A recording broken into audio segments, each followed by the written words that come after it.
All right, here we go, heading into our Thursday afternoon now. Hopefully your Thursday morning went well. A few folks out there this morning saw a little bit of rain, but I tell you what, as we go through the afternoon, the rain probabilities now, they are going to be increasing. In fact, as we've gone through this entire week, I think today poses at least the best opportunity of coverage of rain in our area. So we're going to talk about that.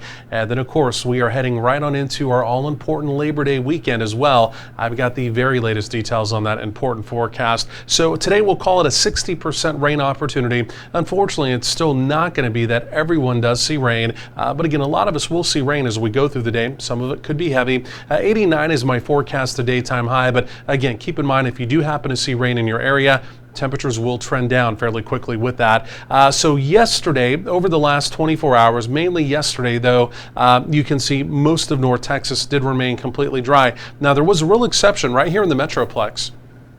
And this was yesterday evening, right over downtown Dallas, southern parts of the city of Dallas, and then also just north of the 635. In fact, up across parts of southeastern Denton County, far southwestern portions of Collin County, there were pockets there of some pretty heavy rain. In fact, some of those locations picked up 1, 2, even 3 inches of rain.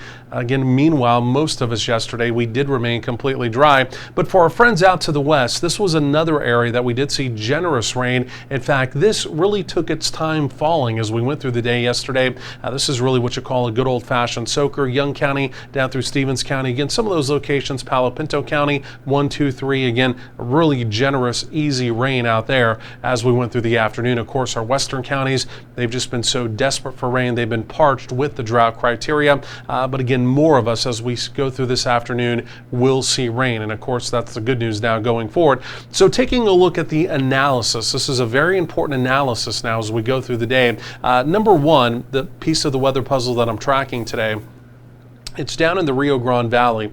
You can still see it kind of spinning down there counterclockwise. It's put down very heavy rain from parts of the Big Bend area, again deeper into the Rio Grande Valley. But what happened overnight, and this was anticipated, is that storm system began to splinter apart into several different pieces. You can see some activity now heading up towards West Texas, the Permian Basin, but you can see it's just a little bitty spork. It's a little spork of energy heading over towards North Texas, and as that moves in as we go through the day, as we apply the daytime heating, that's what's going to give us our better opportunity of rain as we go through the day. The water vapor review here also showing that storm system kind of splintering apart overnight. And again, you can see that little piece of energy, there it is, heading right up towards North Texas. So looking at the model here as we go through the day, the one thing I can tell you, I think the model's a little underdone because I'm going to roll this through. You're not going to see a whole lot, but I think our rain opportunities are better than what the model's showing. So with that in mind, let me go and roll this into motion here. There it is, heading through the afternoon. You can see that piece of energy moving on through.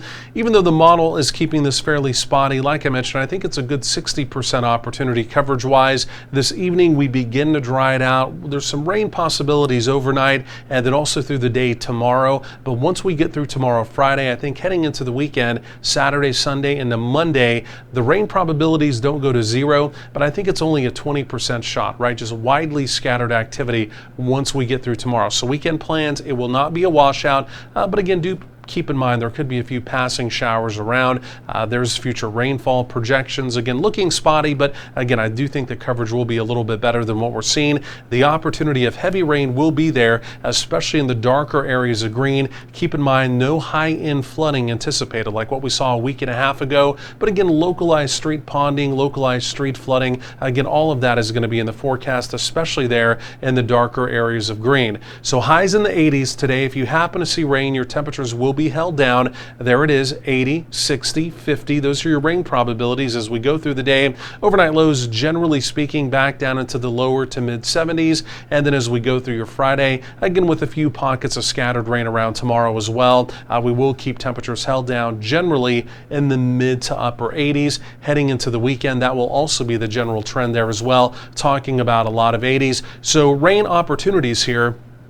Again, it's a 60% today, 40% for tomorrow, Friday, and then there it is. We dial it down heading into the weekend. It's not 0, but it's only a 20% shot. Highs through the 80s. Believe it or not, in about 8 or 9 days, we may have some Pacific tropical moisture moving in with another opportunity of rain. More coming up.